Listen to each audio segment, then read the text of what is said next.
Welcome to another episode of Go FUD Yourself. We have the wonderful Christine today. How are you? Very well. How are you? Good. I feel like I rarely get to be on an episode with you, so I'm excited. JD usually gets the benefit of having Christine on. And in this instance, I'm typically the FUD, and Christine is like the beacon of sunshine that brings us both information and fresh perspective on the news stories, especially today, because we talk about Shiba self-custody, which has been a hot topic. People aren't sure if Shiba is qualified to do this, but other people think this is going to like maintain our degen ethos. And same with Floki. And then we get to talk about Cardano and social media, degen social media on Cardano. Yesterday, we talked a little bit about Cardano's stablecoin rug pull and why that was not a good thing. And then we come back in the real world a little bit with Bastion and their money transmitter licenses. And then eventually we'll move into Solana, Uniswap, and Oyster. And there's a lot of FUD is what I'm trying to say. Are you in a FUDdy mood today? I mean, I can always go for some FUD. I'm not in a FUDdy mood, but I can jump on that train. Yeah. But before we get started, hi, how are you? What news have you been seeing? What's going on? What news have I been seeing? Yeah. No, we're not going to go there. But I've been really well. I've been jumping ecosystems, and I'm all over the place, and it's been a lot of fun. So, like I said, I'm not super FUDdy. I'm just taking it in, just listening to the things. I look forward to learning more. Mm-hmm. One day. Yeah. Soon. Hashtag soon. Okay. We started late, so let's go.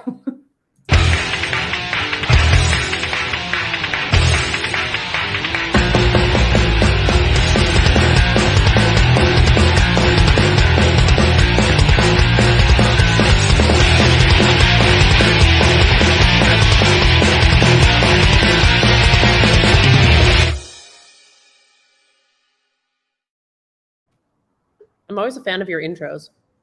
My intros? The intros. No, they're mine. Yep, your intros. That's what I said. Yeah, I think we have 3 different ones now. We get a new one every quarter, so we'll see what comes up next. What episode are you on? 181. I can't believe we're almost at another 100. That last 100th episode seemed like it was not that long ago. I know. I was thinking that for the next 200 and forward, that we might try to do some Twitter spaces with 4 or more people for broader conversations, maybe once a week, something like that. Oh, just in general? Mm-hmm. Oh, that's cool. Yeah. With all our cool guests, because they just get stuck talking to JD or myself, and they don't get to have any interesting conversations after a while. You're a guest. What do you think of that idea? This is me testing it. I think it's great, and I think it's everybody I know likes to talk. So, when we were doing that 100th episode, I had so many opinions about other people's topics that I was like, oh, it's not my turn. But so I think that you would find it really easy to fill that space. Okay. Mm-hmm. Maybe we'll do it. Maybe we'll try it. We'll bring back Twitter spaces. Can you imagine? For a hot minute, what are they called now? Are they X spaces? Are they SpaceX? Wait, is that their new SpaceX program? X. Oh my God, you just did it. It's come full circle. Oh, have you seen the Elon news? I guess I do want to talk about this. Have you seen the Elon news about him telling people they won't need a bank anymore? They won't need a bank? Yeah, so Twitter employees are no longer allowed to have traditional bank accounts. They're only going to be allowed to use Twitter's monetary services. When it comes to Twitter-related payments, not in general, right? Or no, he wants them to give up their bank accounts. Oh, yeah. I mean, I don't think he can enforce that, but they're only going to pay them via the Twitter account, and then there's a hold on the money until however many days. So in theory, they'll have to use it. I mean, I'm kind of, so here's the deal. I'm not super pro the monetary system that's in place right now. I'm also not super pro forcing people to do anything specifically. I also think that sometimes people need a little push to be able to, move forward. I don't think that it makes sense really to you can't be like, yo, you need to give up all your bank accounts outside of what I'm doing, but you can be like, this is how I pay. Because, in certain companies that I work with, I'm not people can't demand that I pay them in fiat when we don't operate in fiat. So if that company says, yeah, we don't operate this way, then. Right. But you still pay them to their preferred account, right? Yeah, but if their preferred account is like a traditional bank, then I'm not paying them to their traditional bank. You need to give me an account that accepts what I'm saying. Because if I'm paying Right. But if the account that accepts it is only proprietary, then are you really giving them a solution or an option? No, but because what I'm saying is like, if I'm going to pay in, say, USDC on ETH, and you're like, but this is my whatever account, I'm going to be like, sorry, like you need to give me an address that works with this. So I guess I'm the same. So I don't know, man. No, I see it as very different. So this is actually a great segue, which I didn't predict about self-custody, because we're in DeFi. So I presumably believe that you believe in self-custody as well, because that's what, DeFi is based upon. And this is the concept of a bank, right? Is when I have a traditional job, I can request to get paid to my bank and not own my money, or I can request to get a check and go to a money mart and take a percentage off so that I can have cash in hand. Maybe most places aren't going to pay cash anymore. But in crypto, I have the option to get paid to any wallet or account I want, whether that's self-custody or a centralized exchange or whatever. But like you say, maybe not to my fiat account. So there does still become this like barrier of entry. Right. And then with X, they're going to have to get paid in the proprietary X account. So they don't have options about, like, it's not even about the currency or the monetary type, but it's about which account they'll be allowed to be paid to, which again brings us back to centralized banking, right? Right. Yeah. Yeah. Well, what is the reasons there? Why is he making them get paid through this? I don't know if you've met Elon Musk, but I think it's because he's a freak about power and control. Yeah, no, I haven't met him, but I would love to meet that man. I might even trade in people that I know. Just kidding. On the Elon Musk topic, before we talk about Shiba, on the Elon Musk topic, because one of his things is to have as many babies in the world. I know. Yeah. I feel like any woman who wants to avoid, sperm donors or anything to that level and wants to have a child alone should just reach out to him on Twitter. They'll just on X. Yeah, sorry, on X. Don't reach out to him on Twitter. Don't reach out to him on Twitter. He won't be as Yeah. Yep. I think it's interesting too that he's having lots of kids, especially in a time where a lot of places are saying don't have any kids because it's irresponsible. Don't have that many kids. It's bad for the environment. And this guy's like, I'm going to make a fucking army. I'm like, yep, you're going to rule the world. I don't know that it's even specifically bad for the environment. No, man. The environment is bad for the kids.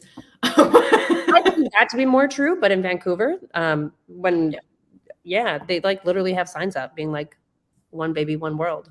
It's bad for the environment. Don't have too many kids. It's a real. That's not like the city of Vancouver. That's like the city. Well, no, but they have it posted on buses on bus. Yeah, because anyone can buy ad space. Yeah. Well, there's some messaging going on that's telling you not to. Is the point. All right. Self-custody. You believe in self-custody? You love self-custody? I mean, it's cool. You and I will go on a huge tangent about purchasing ad space and the politics behind it. So, self-custody. Shiba is quote unquote revolutionizing self-custody because they're allowing you not only to have self-custody of your assets, like what we were just talking about in terms of X and getting paid, but also in terms of owning your identity without any third-party services. And this isn't something that's new. We talk about zero proof. We talk about digital identity. We talk about sense of belonging quite a bit.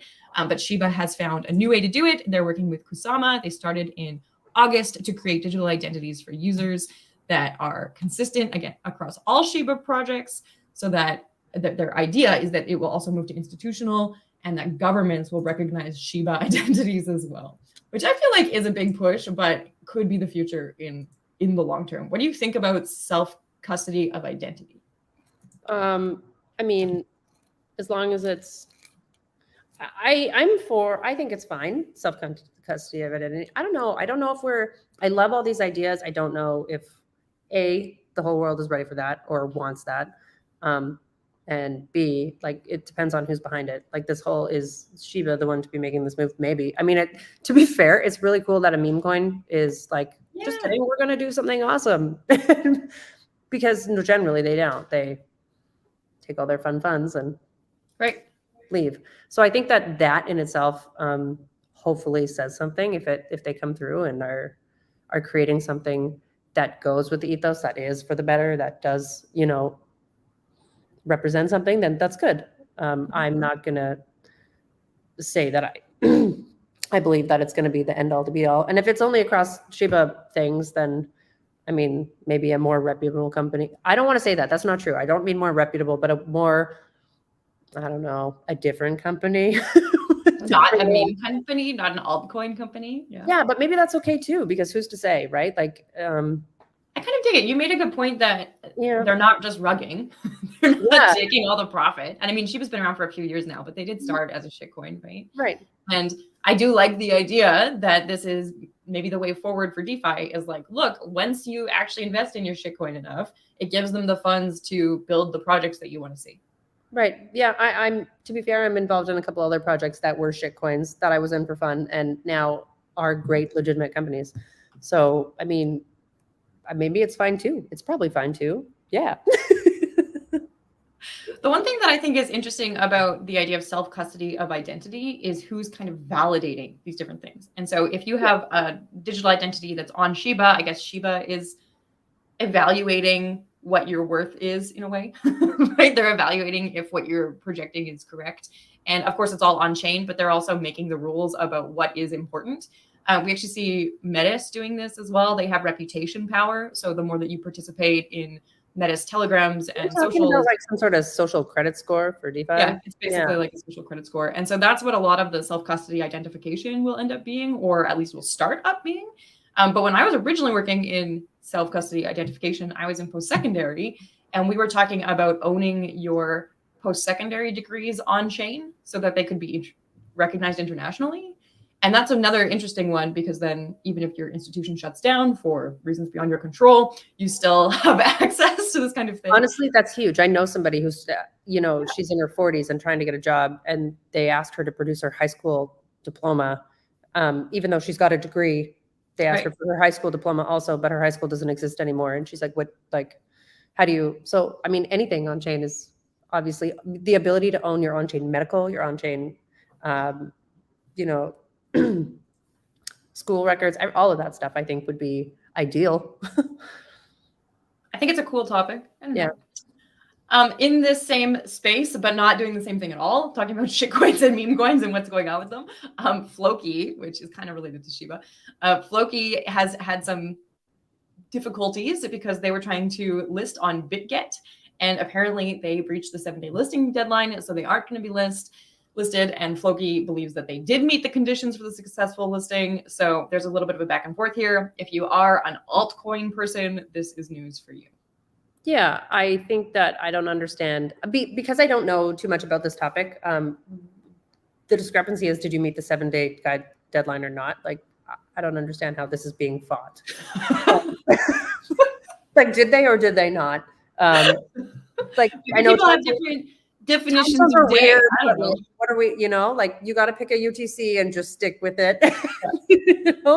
But I don't, beyond that, I really don't understand how this is a thing. But I mean, they're big enough, they'll just list somewhere else. I think it'll be fine. Absolutely. It is kind of interesting in terms of meme tokens, though, right? As they try to gain legitimacy, muck up like this could hurt their legitimacy, or maybe it gets more backing from degens because they want to fight back against the system. I don't know which way it goes. I think it goes the other way. I think it hurts the exchange more than the project. Oh, yeah. But not long term. But yeah, I think there'll be more, because the people that are supporting these kind of coins are like, get away from us, centralization, so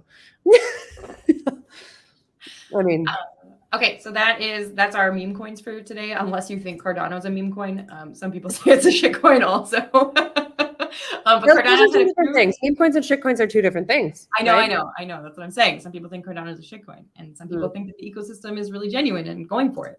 Their stable coin, quote unquote, rug pull, it was more just like mismanagement, or maybe not long-term enough management because it's an algo stable coin. Didn't go well this year. And so they are trying to save face from that quite a bit. And they have new partnerships. Their latest partnership is with Hyper, which is a DeFi social media platform. I anticipate it's going to work similarly to Fredtech. I didn't personally go check it out in advance to this. But what do you think about DeFi social media? I have a hard time with not DeFi social media.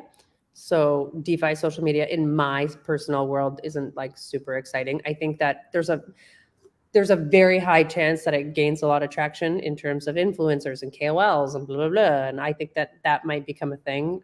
It'll be where people feel like they can come into the space and gain popularity and, you know, Mm-hmm. whatever, create something out of nothing, which is kind of cool. Also, it's not something that I personally really care about. My friend circle is very small and I don't really give a fuck who knows. but that's just how I function. But I can see it being definitely a thing as we go more and more online. I mean, that's what people use to connect with people, right? Is social media. So it makes it, I think that it is good that they're trying. I mean, listing a whole, like having a whole bunch of projects, being involved in a bunch of things. Not everything goes the way you think it can go. And even with the best of intentions and doing all of the right things, sometimes it doesn't work out. And like you said, it might not be a rug pull. It might be, shit, this wasn't the management, like this isn't what we thought it was going to be. But the act of trying to add value, like they could have just been like, whatever, we're backing away. We're giving up on this. We're going to let it be what it is. But they're not. They're trying to create value somewhere in a space that their users care about. So I think that says something, right? Yeah, good point about the users caring about it. I mean, we're assuming that since they're integrating and these companies exist and they pick up steam, that this is what people want. But the other piece about it that's interesting is when we think about social media before, like Facebook, for example, because it's an easy access hit, or Twitter before it was X, or even now, is that realistically we're the product, right? They're mining our information and that's why they're free and that's how it works. And with a lot of the DeFi social medias, what they're looking to do is create an equitable paid platform so that the more content you make that people like, the more you can get paid for it in tokens. And I find this interesting because the content economy is very inequitable right now, but also there is some level of first mover advantage to that. So people who are on there for a longer time will have more followers, will have more reach. And I don't see it being as equitable as people think that it will be. But I also don't know that I love people just getting paid for making any content. That's what happens anyway. So I don't know. How is that what happens? Well, like not in DeFi social media, right? Like in normal social media. You don't have to be an expert at something. You just got to like talk enough about something that you become an expert, right? Or make enough bad jokes or something. Yeah. But it's different by country right now. So for example, TikTok creators in the States can make money based on their amount of views, whereas TikTok creators in Canada do not get paid out by TikTok at all. So they rely on sponsorships, that kind of thing. So the idea of like crypto socials in terms of the content economy is that anybody would make the same sort of amount. But then, of course, as we hit regulation, maybe that'll end up not being the case. Anyways. Yeah. I don't know. Do you love the content, like the attention ecosystem? The what? The content attention ecosystem where people can just put out anything and that's what we look at? I think it's like this is a really big topic for me because I have young kids who are very into like YouTube and whatever. And I think that so much of it is wasted time, but also there's a lot of good information out there and people who have information that it wouldn't normally be shared. Like one of my kids has access to information that I know nothing about. That's really interesting to him. And he's able to do that very easily now. And so he knows a buttload of information about things that he wouldn't learn in school and can't learn from me. So I don't think it's all bad. I think it's good. I think it's totally fine. I'm just not one to sit there and scroll and check out content and check out what other people are doing personally. So okay. I just think it's an interesting concept that we're looking at having the same like platform types, but on DeFi so that everything was recorded forever. Like one of the things I've had to do recently because of our Twitter shadow ban is go back and delete every Twitter message or every Twitter post. And in theory, that clears the algo over a number of days because we no longer say the word token on our account or something like that. Whereas if we're doing that on chain, that'll never be cleared. Like, you're there having said what you said forever, right? Yeah. Is that good or is that bad? Right? I don't know. I think maybe it's a gray area. It depends on how you're using it, I guess. Right? Or like who's posting about you, who's taking videos of you when you don't know it and sharing your dirty laundry. Actually, here's maybe like an extended topic of that is that I'm not a psychologist, I'm not a memory specialist, but I've looked into memory science a little bit because people in my family have Alzheimer's and dementia, and I'm curious about how these things happen and what have you. And one of the things that we forget is that as humans, we aren't actually supposed to remember things super long term. So there are formative memories, but we're not supposed to remember what we ate for dinner 10 years ago. And we're not supposed to remember that bad relationship we had in high school. And these things are supposed to become blurry with time because our brains develop, we learn new information, we make new assumptions, et cetera, et cetera. And so one of the things that I do see potentially going wrong with social media on blockchain is that you're a 15-year-old who said something dumb one time and now it can never be deleted. And now what, right? It just doesn't give us that opportunity to grow and evolve as individuals, right? Right. I would hate to have my 15th year on chain. Yep, that's a real thing. Yeah. Okay, well, let's move into some maybe more serious news. So Bastion has a money transmitter license in 2 states now. Are you excited about it? What does it mean to you? What are you going to do with it? Are you going to go invest immediately? No, not immediately, but it has nothing to do with them. No, I think it's good. I think that any steps that can be taken are good long term. I mean, we keep getting like these little teeny baby, inches at a time in this big macro world of like, not world, just the country itself. But it's weird. I was just talking to one of my legal teams the other day, and they're like, just because this happened, it doesn't set precedence for this, and and don't get too ahead of yourself. And so I see things like this, and I want to be excited and want to be like, okay, we are slowly towing the line, and we are. As a collective, as a whole, the people in the space are towing the line right now. This is when the work matters, right? So you can't ignore these. Yeah, it's 2 states. It's not all of them. It's not half of them. It's not even. And they're wild states to do it in. So they have this transmitter license in New Hampshire and Arkansas. Yeah, because those are wild states. But that's how these things happen. It's not going to start in like a California, but slowly, as regulation starts to flow in, hopefully, as people start to win, as companies can start to win, because that's a problem right now. Nobody can work here. Nobody can do anything here. It's awful. So it's every little step we take as money can be made, then hopefully some of it can stay and happen here and we can grow. I do see it, maybe this is too strong of a term, but I do see it as virtue signaling to the government, right? Yeah. But like, look, we're going to be compliant. This is the only way we know how to be compliant so far. We'll do it though. We promise we will. We like you guys. Which maybe makes some people feel more secure when you make investments with somebody like Bastion, or when you do try to transmit your monetary goods, from New Hampshire to Arkansas. I don't know what you're doing with this, but but maybe there's the retail component, but I see this as more of a signal to the higher powers that be that we're going to be compliant going forward.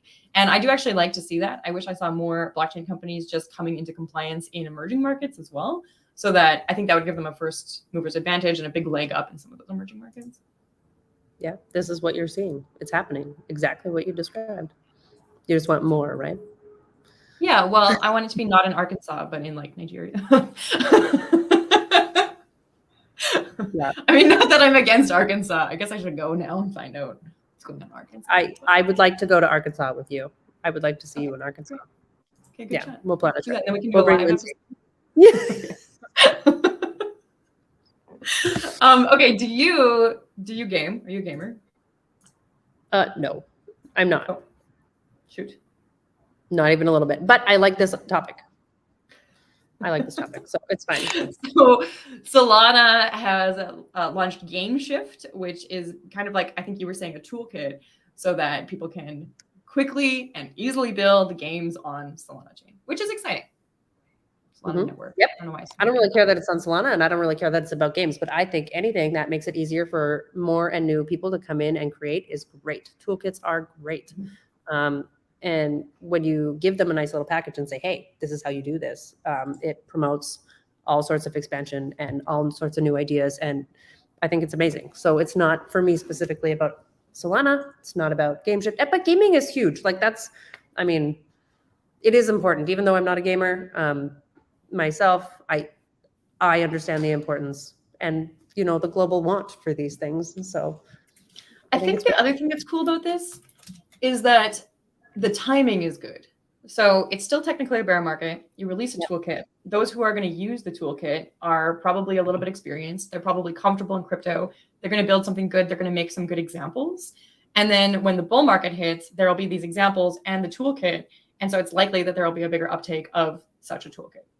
Not specifically on Solana or off Solana or anywhere else, but I do think it's Solana setting themselves up for some success pre-bull. Yeah. Do you, I guess before we go, do you have any thoughts about the current Bitcoin price spikes and people saying that we're in early indicators for bull market? Are you bullish? Is that why your shirt is on right now? Yeah. Yeah, I'm always bullish, but I'm like bullish super long term, so it's fine. We're all gonna make it. If you're here now, we're all gonna make it, so it's gonna be okay. But no, I keep having these conversations again in the legal teams that I'm in and whatever. They're like, but maybe you should wait because by June of next year. And I'm like, listen, I don't know. I'm not here to predict. I don't day trade anymore. But but honestly, like, I don't want to speculate on the short term. We know that the cycle is going to be ending. We know that we are going to be able to move forward. I'm not going to speculate on. We know that regulation is the hot topic of the next cycle. Yeah, none of this is a surprise. Yeah, but I mean, it's all. If you want to get excited about it instead of funny about it, then that's cool, right? I guess if you're paying attention, none of this is a surprise. Whereas if you're crypto curious or just entering the space or something, it might all seem very. I don't think anybody who's just entering the space is going to see this as a positive. Like when they look at the chart and they're like, maybe I'll wait until it's like almost where it was before and then I'll jump in. That sounds more realistic. But for us, we're like, woohoo. Okay, well, that is your degen news for today. We talked about Shiba, we talked about Bastion, we talked about Floki, we talked about Cardano and Solana, and God, we talked about so many different things. We talked about social media. Do you have any kind of wrap-up comments? Are there any takeaways you want people to have today? Oh, no. Good. Not really. It's degen news. Pay attention every day. Do your own research. Today was not funny. Did you see that? You said it was going to be funny, but I don't think it's really that funny. I think there's a lot of positives going on here today. We flipped those frowns upside down. Well, as you can tell, this is a live show because we're ridiculous all the time and go far off the news briefs regularly. We are on all of your favorite venues except Twitter/X because of our shadow ban. So if you are seeing this, it's probably on YouTube, Spotify, Twitch, LinkedIn, Facebook, or someone's individual Twitter. Facebook. You're probably on Facebook. Probably on Facebook. If you have news that you want us to cover, let us know. If you want to participate in the comments, we answer live. But tune in every day from 12:30 EST for your lunch hour DYOR. And Christine, go FUD yourself. Go FUD yourself, Kiara. It's nice to see you.